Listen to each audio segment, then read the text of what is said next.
Uma nova abordagem sobre a política de Rondônia e de todos os acontecimentos no Brasil. Podcast Resenha Política, com o jornalista Robson Oliveira. Olá, meus amigos que acompanham o podcast Resenha Política. Hoje nós trouxemos aqui o Coronel Jefferson, secretário de Saúde, que está envolvido nessa polêmica entre a privatização da saúde ou não. O sindicato se põe contra, alguns políticos se põem a favor, mas a população quer resultado. E esse é o objetivo da nossa entrevista hoje com o Coronel Jefferson. Seja bem-vindo, Coronel. É um prazer em conhecê-lo pessoalmente. Prazer. Eu sei que não é fácil, tá levando tiro para todo lado. Coronel, a primeira pergunta eu queria saber o seguinte. É pacífico hoje que a saúde de Rondônia não está bem? Desses 7 anos, o governador inicialmente tentou fazer um euro, deu no que deu. Deu aquele problema com a empresa e o euro não vai ser mais construído, pelo menos aquele euro. Logo após esse fracasso, veio a proposta de comprar um hospital.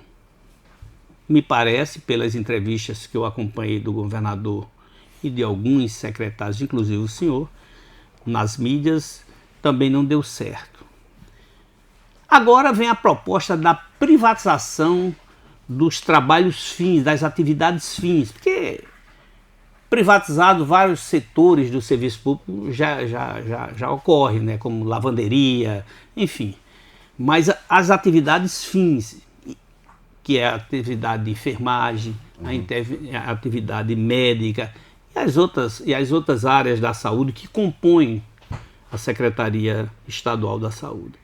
E aí veio reação natural dos sindicatos, da categoria e também dos conselhos, que não são sindicatos, mas são conselhos que regulam a profissão, que fiscalizam a atividade profissional. Como é que está a saúde? Como é que se resolve? Como é que se sai dessa cilada, dessa confusão, secretário? Seja bem-vindo ao nosso podcast. É um prazer em recebê-lo. O prazer é todo meu de estar aqui nesse podcast, me acompanha.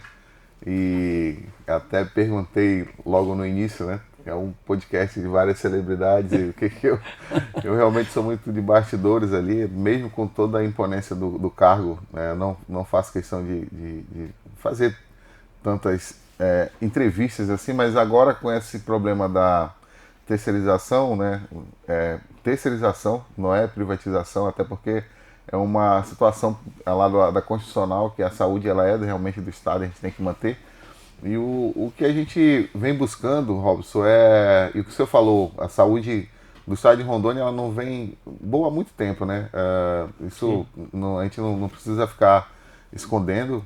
Agora, se você colocar causa saúde, você colocar no Google, você vai ver que ele é um problema do Brasil e do mundo, né? O problema O SUS da Inglaterra também está em colapso, e olha que lá só são 57 milhões de habitantes, aqui nós temos 200.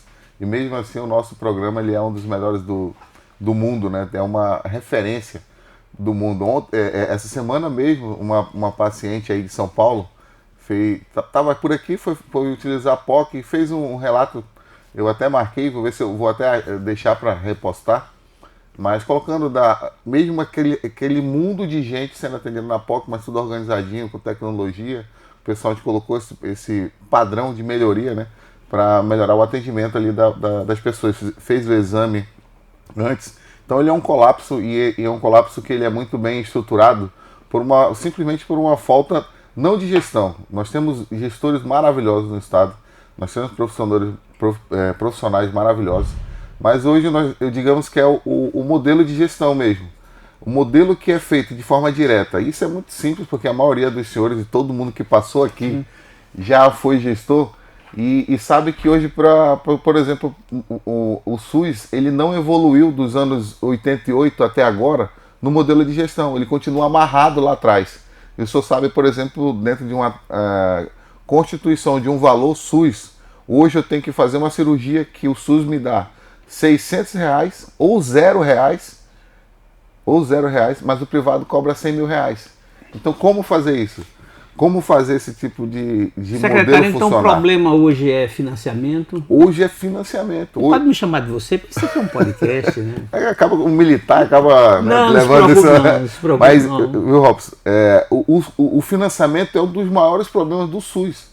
Hoje Quanto é que hoje, secretário, Rondônia recebe de recursos do SUS para financiar a saúde do povo de Rondônia? Hoje quem mantém o SUS em pé não é quem monta o programa. Né? Quem monta o programa e organiza o sistema, que é o SUS, é o governo federal. Sim. Mas o SUS ele é tripartite. Mas quem segura o SUS em todo lugar do Brasil são os estados. Hoje o financiamento federal ele chega a 30% e o estado entra com os outros 70%. Então é invertido esse financiamento. Certo. Quem arrecada 2/3 dos impostos paga 1/3 para financiar. E quem arrecada 1/3 paga 2/3 do financiamento. E aí você vem ainda para os municípios, que é tripartite. Eu acho que o senhor já deve ter ouvido isso falado. Tem município que hoje arrecada, tem 15% de constitucional para gastar, eles gastam 30%, 39% e não conseguem evoluir com a saúde. O valor é caro de contratação de material, você não consegue comprar, às vezes, se não fizer um consórcio. E aí eu fico muito feliz porque... Um consórcio, o senhor diz, entre municípios. Entre municípios, porque você ganha escala de compra. Então isso, nós já estamos nos organizando aqui.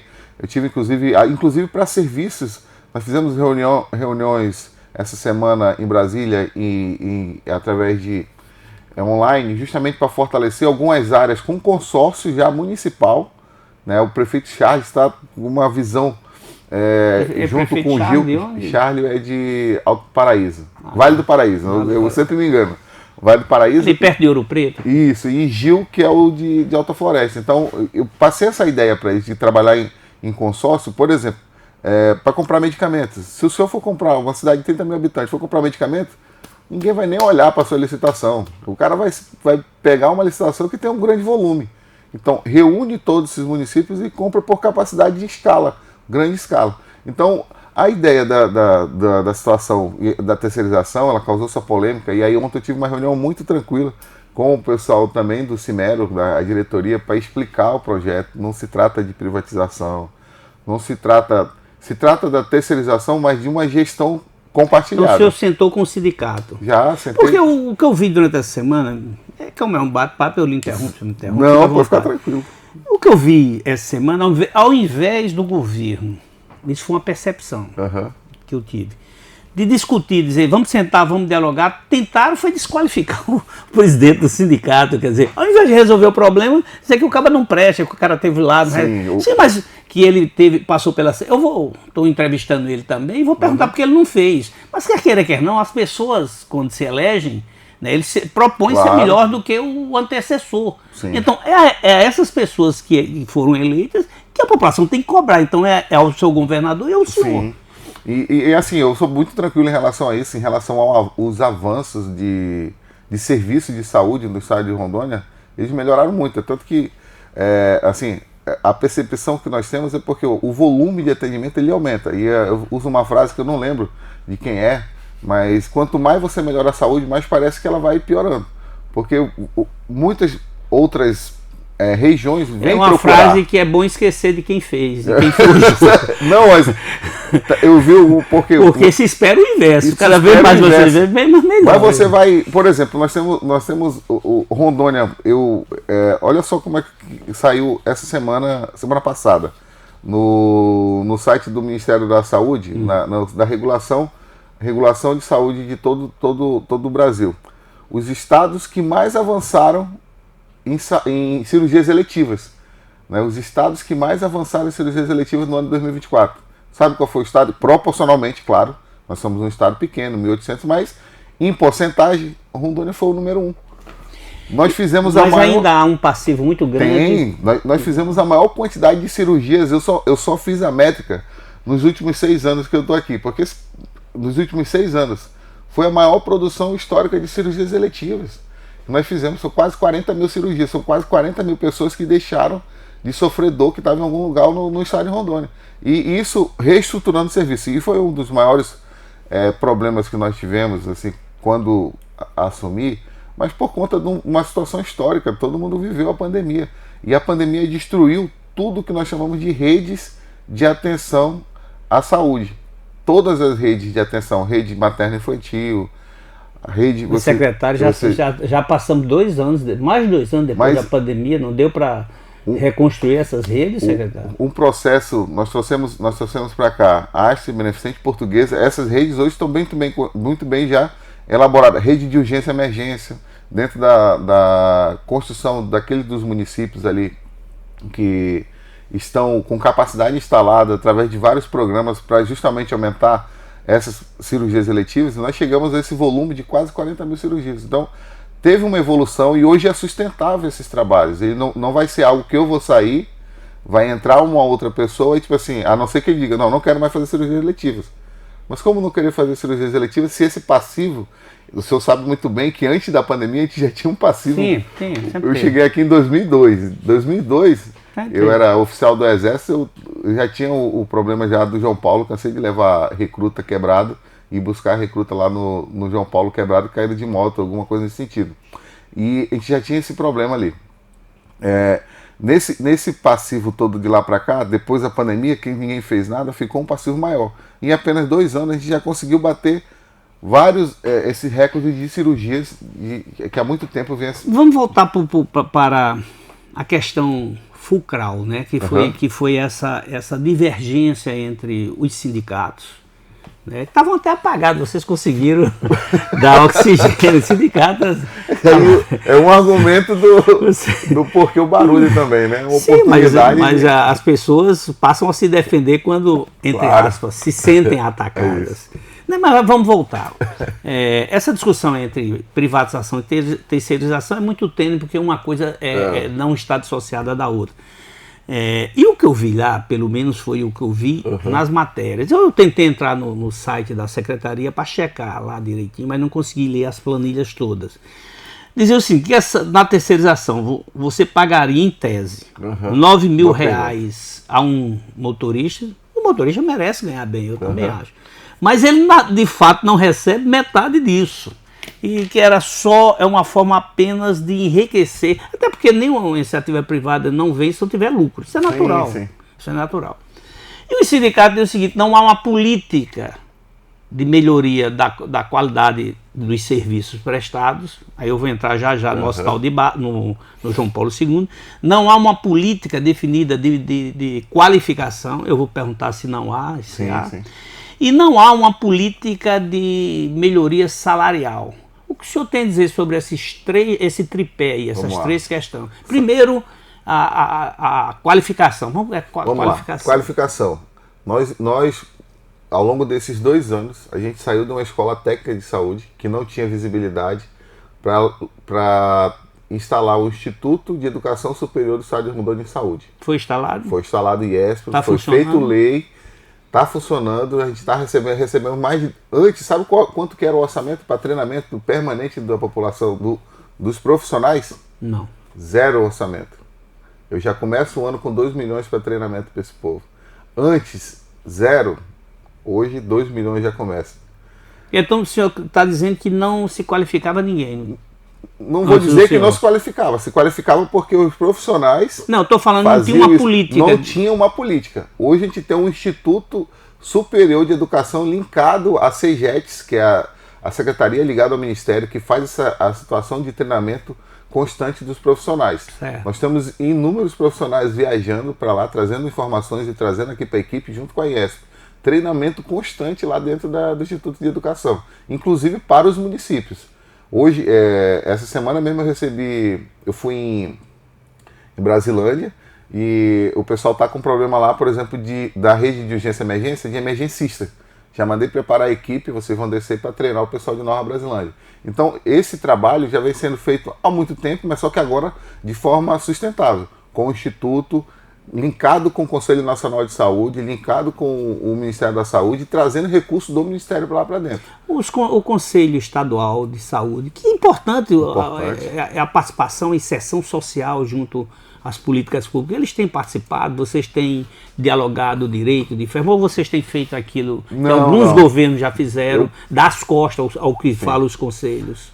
Eu participo bastante, tenho muito respeito pelo conselho, inclusive, na verdade, a minha gestão organizou e colocou conselho, o COSEMES, que é o conselho de todos os municípios, né?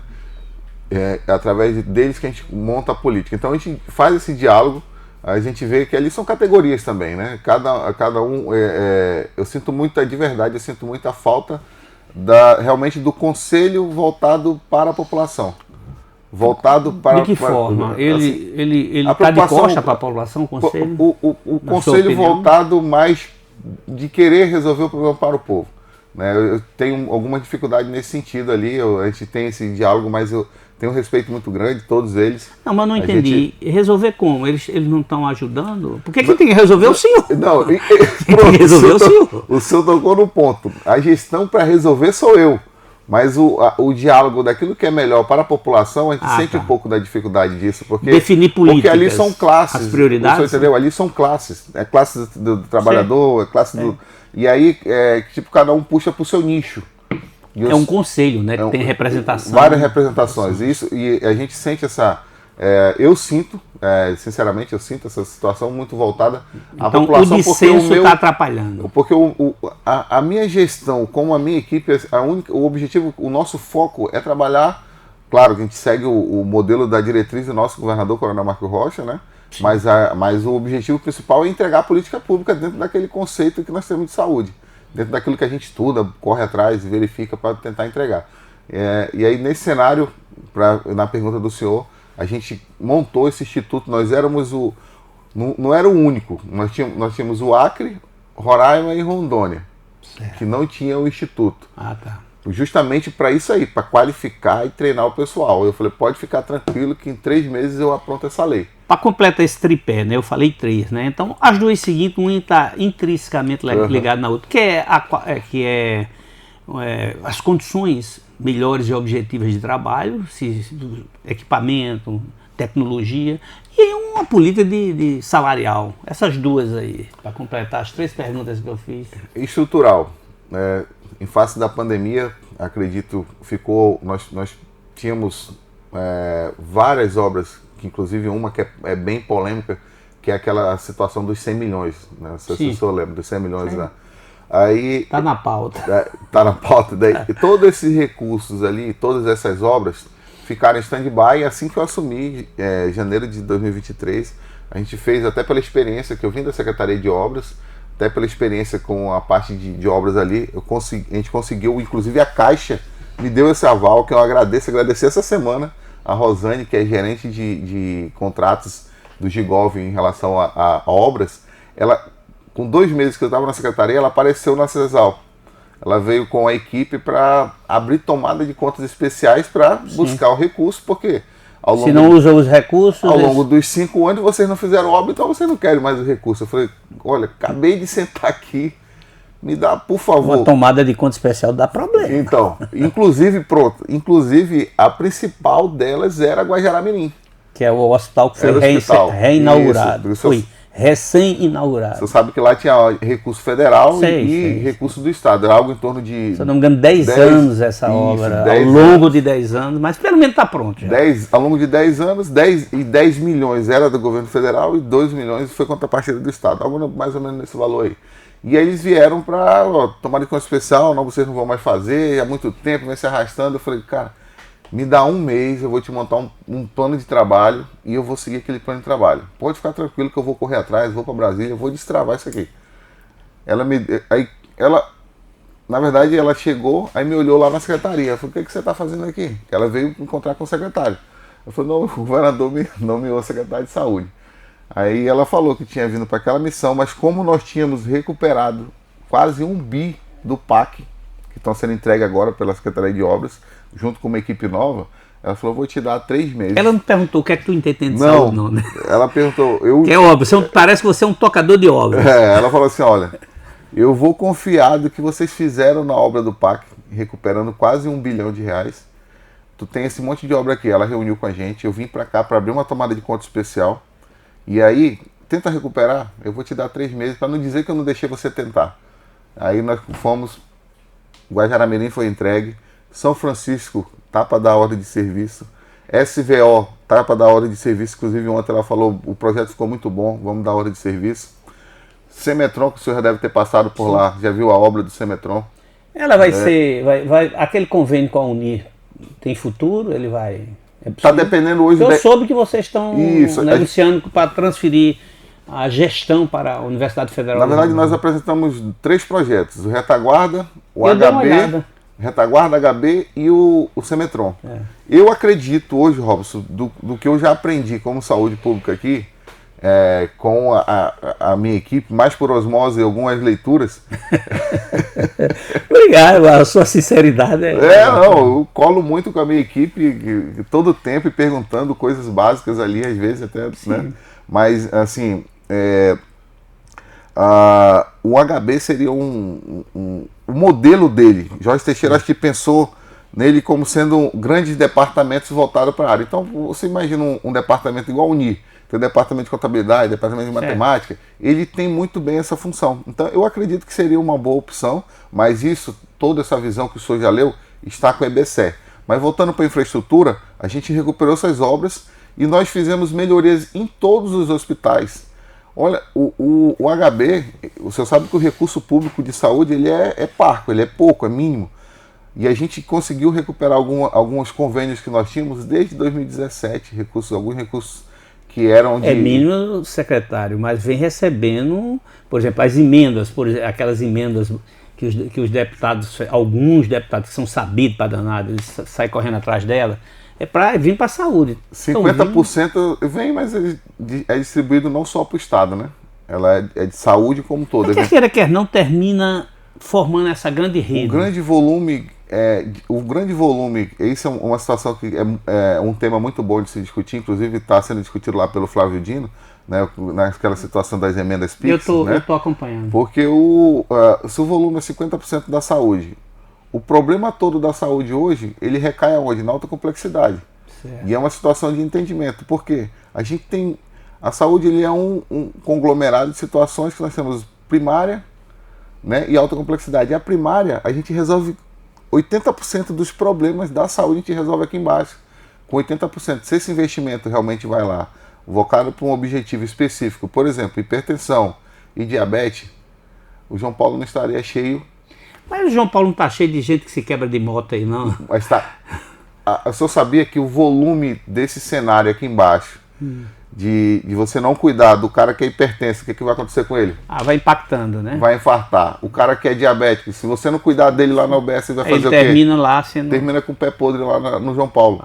Então a gente já tem um volume desse cenário de não cuidado. Não deixar necrosado, para não ficar... É necrosado. E aí vai dar lá pro Dr. Roger, pro Dr. Maiorquim. Inclusive vocês já estão batendo um papo? Quem? Você, Marquinhos? Não, sempre. Inclusive, ele já sentou na tua cadeira. Não, ele sabe como é que é. Inclusive, ele sabe que esse projeto é bom. O Dr. Maiorquim sabe que o projeto é bom, mas assim, nós já sentamos, explicamos, logo depois do lançamento, nós sentamos com todos eles. E apresentei o projeto. E não se trata de privatização, não se trata de terceirização, mas vou responder o terceiro ponto que o senhor falou lá, a parte salarial. A parte salarial. Todo esse projeto de terceirização, de gestão, de melhoria da gestão, ele vem do lado, está trabalhando o Cimero, e o Cimero tem uma situação para melhoria e apresentar uma proposta em relação aos profissionais médicos.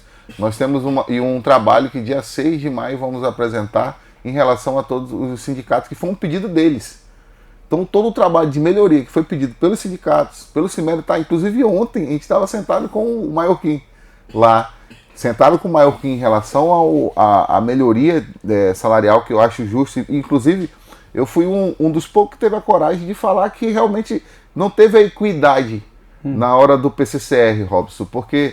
É o plano de cargos e salários. Assim, e eu não entendi, porque eu também não fazia parte do contexto, e na época eu tinha problema demais na Secretaria de Obras, então estava o doutor Fernando, né, mas que sentou com eles e achou, e foi aprovado naquilo que era melhor, porque eu até falo para eles, porque eu lembro, resgata aqui vários selfies de vocês, todo mundo feliz, então foi bom para todo mundo. Então, e como que agora não presta mais? Eu acho que a gente tem que fazer ajuste. E realmente, quando você senta e coloca lá, os profissionais tiveram 8% de aumento, e eu tô falando... praticamente é inflação. Exatamente. E aí você pega outras categorias que também ganhavam pouco, mas que tiveram 100%. Então, se você pegar em percentual, você vê que não teve tanta equidade nesse cenário ali. Mas eu falei isso e não foi porque, tipo, eu tô puxando a sardinha para um lado, não. Porque é uma situação de... Vocês pagam piso um pouco mais da enfermagem?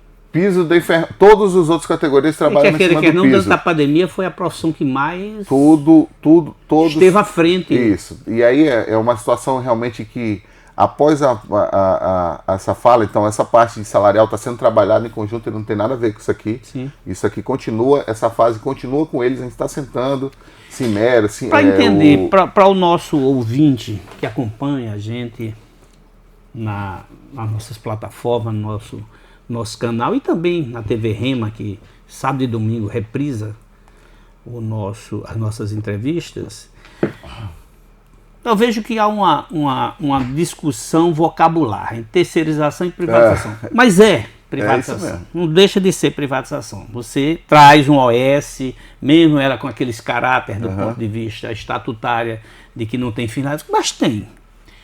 O que confunde a opinião pública é que é como se vocês fossem trazer para gerir as atividades fins uma entidade privada e quem já faz parte do quadro efetivo, eles seriam alijados. Há é verdade isso aí? Há esse choque entre uma coisa e outra. Você vai trazer um bocado de profissionais que às vezes nem bem qualificados. Você vai trazer gente de fora para vir trabalhar aqui, a mão de obra é local. Pô. Aí o que acontece? É só o porquê desse modelo e o porquê que a gente está correndo atrás, Robson. Nós somos o único estado, o único estado que trabalhava, porque a gente já conseguiu colocar Vilhena e já conseguimos colocar Guajará-Mirim agora. Mas Vilhena, por exemplo, o prefeito lá, todo mundo fala, o prefeito Fiore, um ex-delegado da Polícia Federal. Fiore. Eu acompanhei aquele processo lá quando ele entregou um OS, a Chavantes, se eu não me engano. Eu fui até olhar se ela era de Minas ou era de São Paulo, até quais eram as ligações políticas que ela tinha. Eu cheguei a escrever sobre isso. Estive no Tribunal de Contas, acompanhei para e passo a denúncia do Conselho Regional de Enfermagem até a sua decisão. E virou como se fosse um grande modelo. Acontece que quando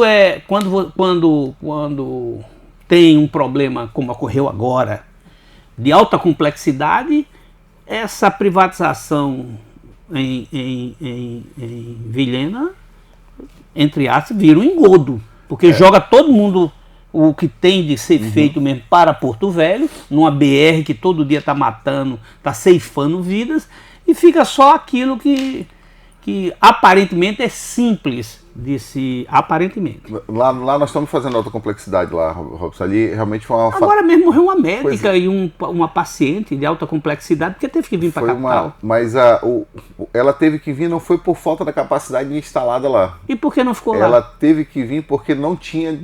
Tava todos os leitos de neonatal. Então é gestão. Não, mas todos... Não, atendimento. Imagina que naquele dia estava lotado de grávidas e leito GAR, que a gente chama. Que é gravidez de alto risco. Então ela bateu lá, ela fez o atendimento. Só que o que acontece? Como ela estava com infecção, olha só, o caos ele é maior ainda.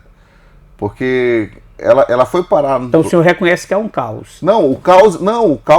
O problema ele é muito maior do que aquela situação. O problema ele é muito maior. Eu sou rápido aqui. Não, sou inteligente demais.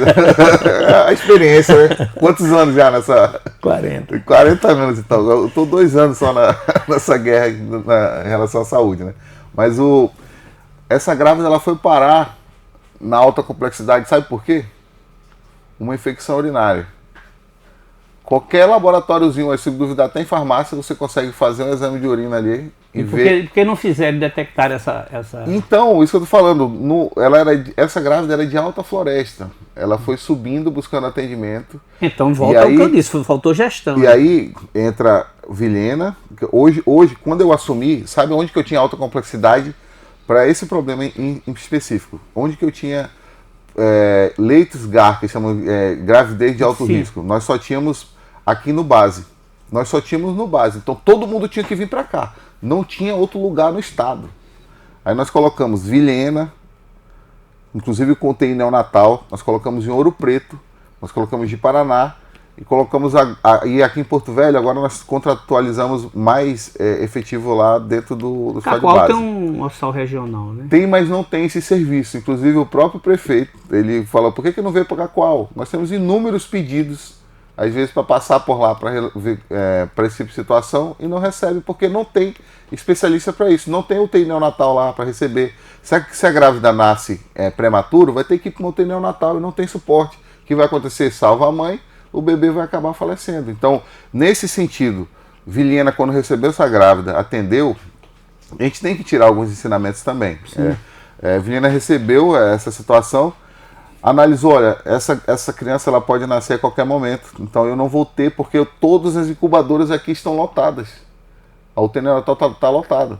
Então, onde que tem mais perto? Vê aí, Ji-Paraná, tem, Ouro Preto não tem, tudo cheio. Onde que tem vaga? Porto Velho, só tem vaga em Porto Velho. Então, tem condições de transporte? Porque quem faz o pedido do transporte é quem está na ponta. 700 quilômetros de BR com 1.000 e tantas carretas. 1.000 e tantas carretas, infelizmente. E aí entra uma situação daquela que a gente viu vários jornais, porque depois que aconteceu, nós mandamos a aeronave, né? Poderiam ter feito o pedido, quem está na ponta analisa, e olha assim, olha. É regulação, né? Não, a regulação é que diz onde tem a vaga. Onde tem a vaga. A regulação diz onde tem a vaga. Quem diz que, assim, olha, essa pessoa está aqui, está esfaqueada, ele não consegue ir de carro.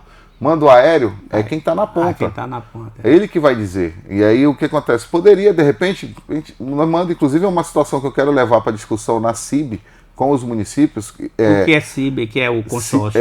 O CIB é o nosso Conselho Intergestor Bipartite, onde reúne os 52 municípios e o Estado.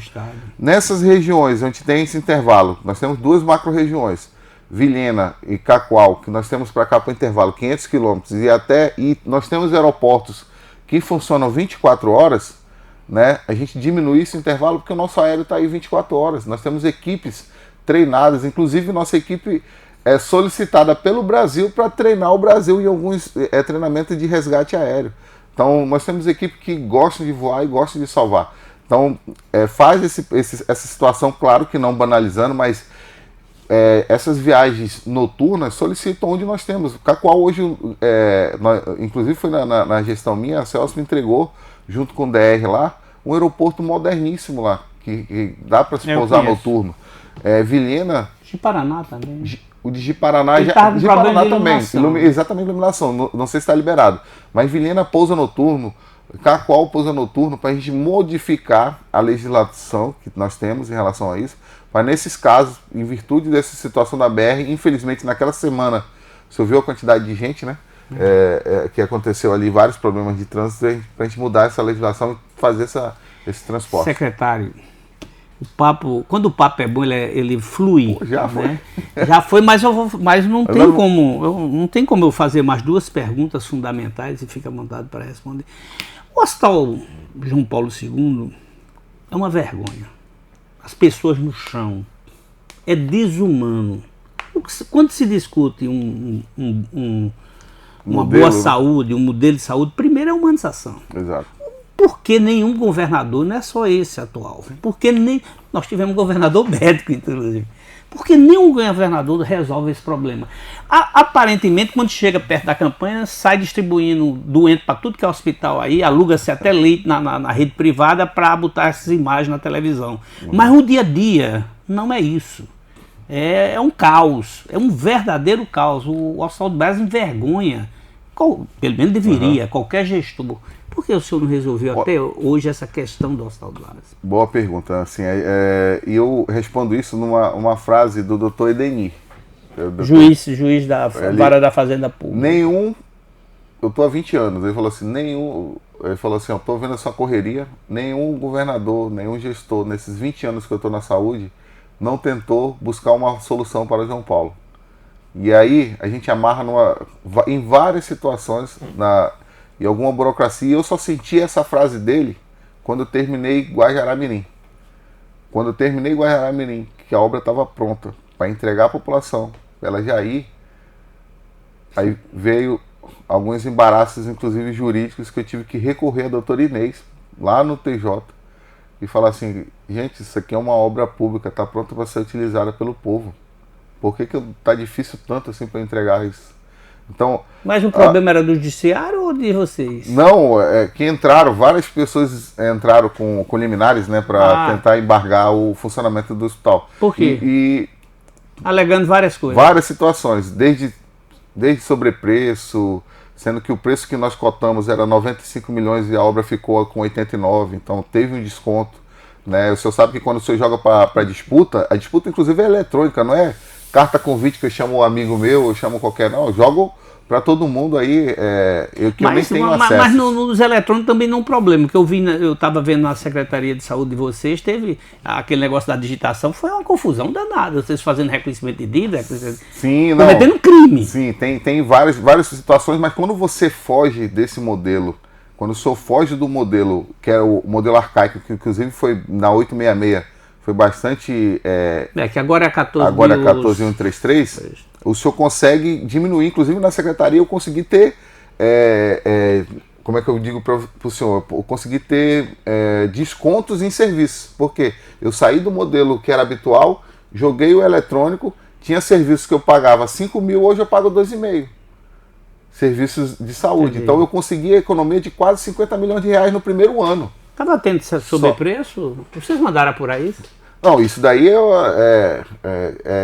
eles ganharam no processo licitatório normal. Eu estou falando utilizando o processo eletrônico. Sim, mas... Né? O modelo aí... Mas eu sei como é que se faz. E aí o modelo... Conheço a lei. Isso, aí o modelo atual, que me dá... Quando veio o PNPC, né, que é o Portal Nacional de Compras Públicas, eu falei, olha, eu assumi na primeira semana, na segunda eu fiz uma normativa você busca os termos de referência lá, inclusive. E jogo tudo lá, e eu falei assim, agora tudo na Secretaria de Saúde é eletrônico.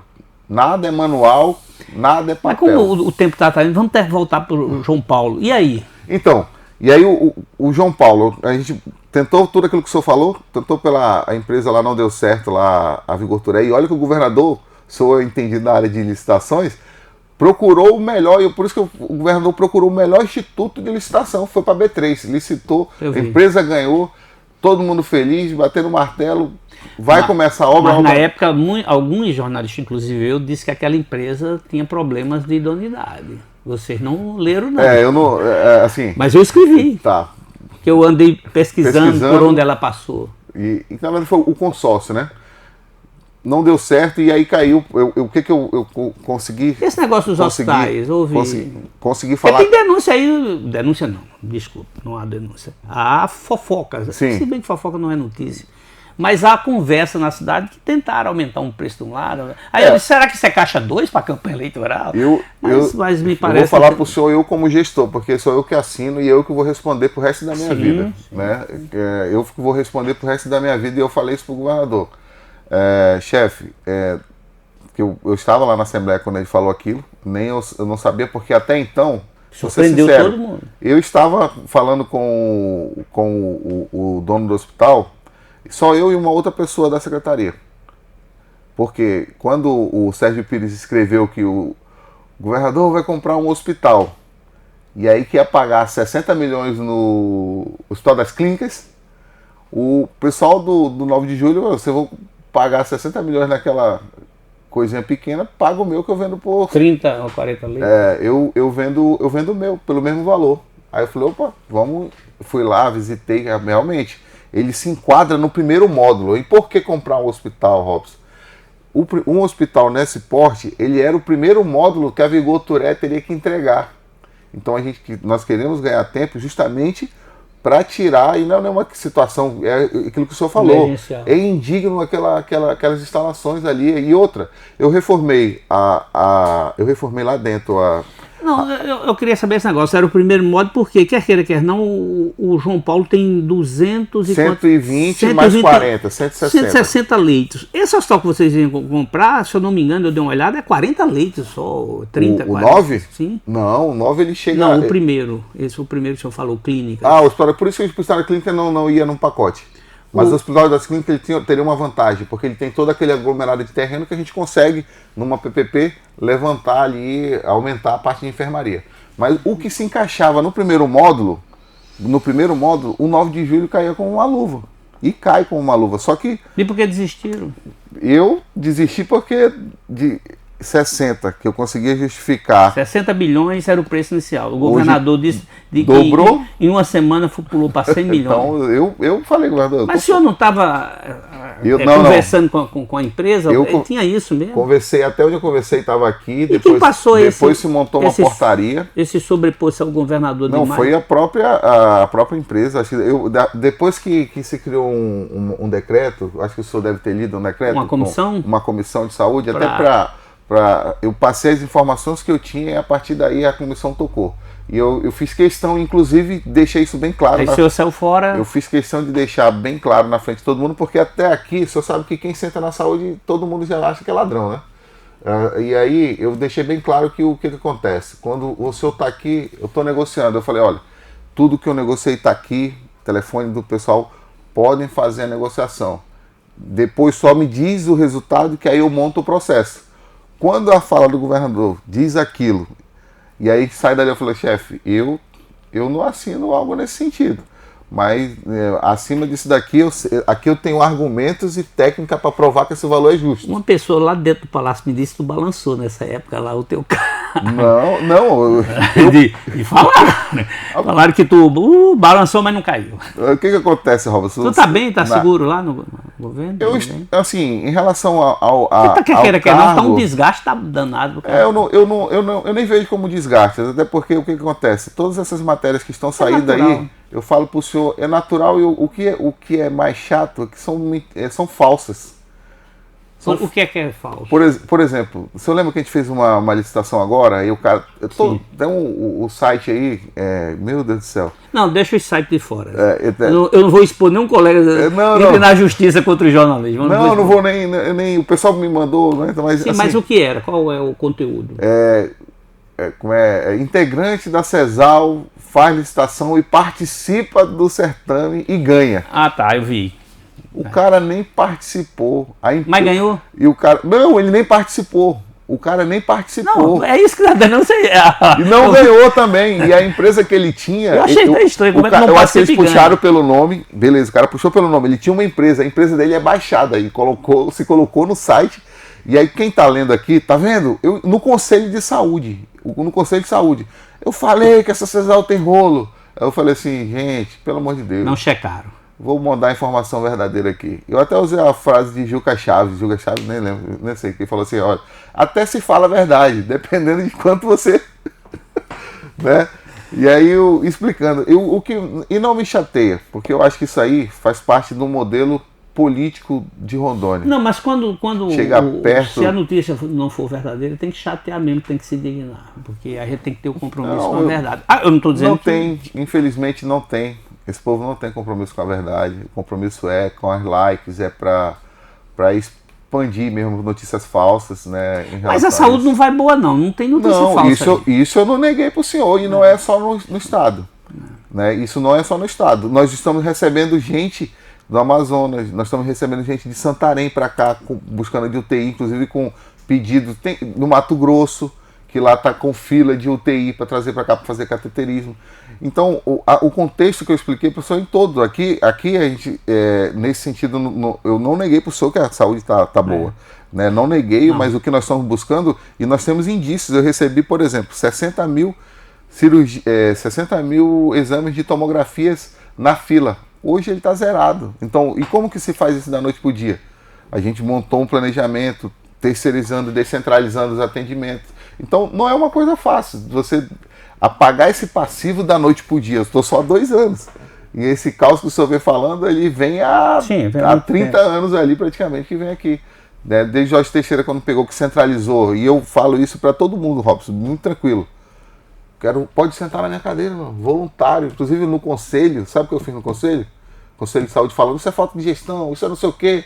Mas o senhor tem consciência que está com a pasta, está sob seus ombros, a pasta mais complexa hoje do governo, que está, e quer queira, quer não, o governador deverá, ou possivelmente candidato a senador, isso vai pesar. O senhor sabe que o problema da saúde hoje está pegando, as pessoas estão... Né, o prefeito foi vivo, ele já viu, já começou a bater. E o senhor sabe que isso vai se afunilando. A situação da saúde ela é um problema muito maior do que a mídia prega em relação a isso ainda. Por quê? Porque então é pior do que o que a gente mostra. Eu estou falando por conta da reestruturação de saúde. O João Paulo, e aí essa frase ela até é impactante, assim. O caos do João Paulo parece que muitas das vezes interessa para muita gente. O senhor está falando do ponto de vista político, para alguns políticos, né? Porque o caos de uma rede hospitalar ninguém quer para ninguém. Porque a gente pode ser o paciente pode ser de o amanhã. Paciente, mas porque você está buscando mecanismos para tentar melhorar isso. Sim. E aí você vê algumas resistências de buscar. Eu falei, cara, me dá o direito de tentar. Mas, coronel, quer queira, quer não, a gente não pode, né, não posso deixar, não estou dizendo que o senhor está manipulando, mas manipular as palavras. Buscar os meios para resolver, eu acho que todo mundo quer. A grande discussão é se esses meios se buscam para atingir o fim, eles são legítimos, eles são corretos, eles estão dentro daquilo que a gente chama... Eu só posso fazer aquilo que está na lei, Robson. Não estou dizendo que eu estou dizendo, as pessoas quando se opõem, eu estou dizendo que essas pessoas se opõem, é nesse sentido. E aí você tem um modelo. Claro, aquilo que está no artigo 37, o senhor tem que ter legalidade, publicidade, impessoalidade, enfim. Eu só... da Constituição. Aquilo que é feito em todo o Brasil e funciona de forma melhor, aquilo que é feito em todo o Brasil. Para você ter noção, o Base, ele tem esse mesmo modelo lá no DF. Não sei se o senhor... Eu conheço. Aquele do DF lá. Conheço, ali na Asa Sul. Isso, aí o HB do DF, para gerir... Bem pertinho do Saara. Pronto, para gerir aquele HB, que ele é do tamanho do nosso aqui, né? Mais ou menos do mesmo tamanho. Ele é para cima, exatamente. Ele tem um instituto, que é uma empresa pública, que tem facilidade de compra de material, de tudo. O senhor não precisa abrir o processo estatuário, ele é diferente, é como a CAERD faz. Ele tem um instituto só para fazer isso. Nós estouramos 10 minutos do nosso tempo, secretário. Agora o senhor vai responder sim ou não. Todo mundo passou pela Secretaria de Saúde, ou virou deputado, ou virou prefeito, enfim, o senhor é candidato na próxima? O senhor pretende entrar na política? Eu sou o soldado do governador Coronel Marcos Rocha. Não, o senhor não é soldado, não, o senhor é coronel. Não venha mentir para mim, não. O senhor não é soldado, o senhor é coronel. Mas já me perguntaram isso vários tempos, inclusive nessa situação. Os sindicatos chegaram para mim e falaram assim, cara, isso aí politicamente é muito ruim para você. Você não vai ser eleito se você for candidato de alguma coisa. Eu falei, cara, eu não estou pensando em ser eleito, estou pensando em resolver aquele caos que está ali dentro do São Paulo. Mas você está pensando em entrar na política? Não, assim, eu acho que... eu acho que não tem nada. Eu não tenho, não é um objetivo de vida. Mas se passar o cavalinho selado em cima, tu monta e sai pulando. Não é um objetivo de vida, aliás, tudo que eu escolhi para minha vida sempre foi para outro rumo. Então, eu escolhi, por exemplo, ser engenheiro mecânico. Minha mãe me escreveu em engenharia elétrica, né? Então tudo que eu pensei em vir para cá para ficar 6 meses. Ela devia estar imaginando o teu futuro, para tu não estar levando choque, tanto choque na política. Eu vim para cá para ficar 6 meses para trabalhar na 319 pelo BEC aqui, o 5º Batalhão de Engenharia.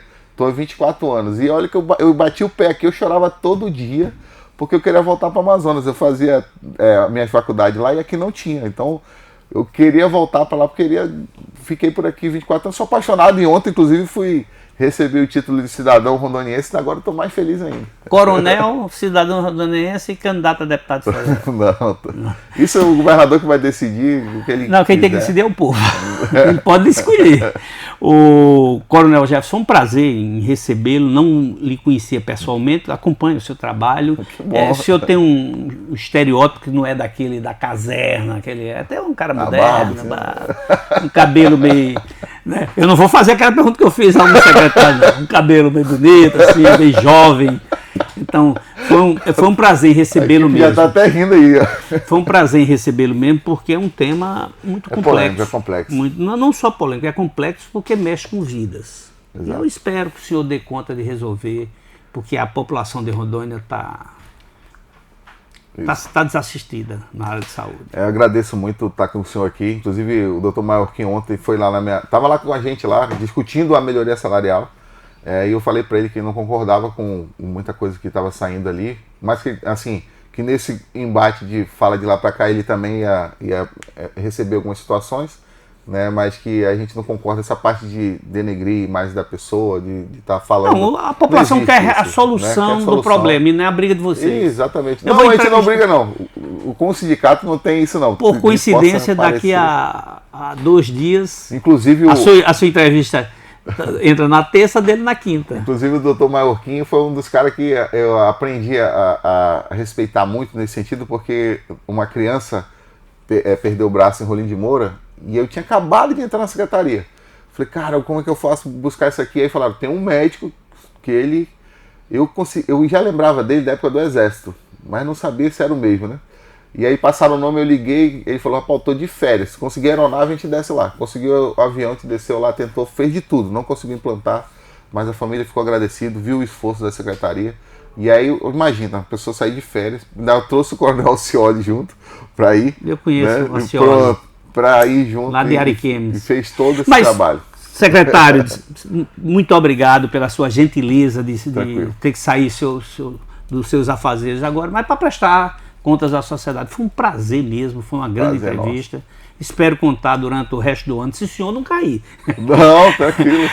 De novo em outra entrevista aqui, para a gente ver se essas soluções, o senhor disse que está tentando buscar, elas realmente terão na prática resultados positivos para a população. Claro, obrigado. claro, sim.